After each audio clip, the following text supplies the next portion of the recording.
कोणी मनावर घेऊ नये. आपल्या तोंडून मानाचा टोप घालणारा मी शिक्षक नाही, आपल्या कीर्तीतून सन्मान मिळवणारा मी शिक्षक आहे. फलकावर लिहिताना आकडे कधी चुकले आणि मुले हसली तर कासावीस होणारा मी शिक्षक नाही, तर माणसाकडूनच चुका होतात, मी मानवात मोडला जातो हे पटवून देणारा मी शिक्षक आहे.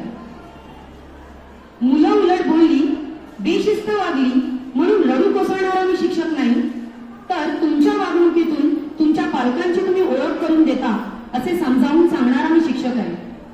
अगदी शिस्तीत राहून मुलांचे मन ओळखता येत नाही म्हणून कधीतरी त्यांचा मित्र बनून त्यांच्या मनात डोकावणारा मी शिक्षक आहे. लोकांची तोंड तर बंद करू शकत नाही,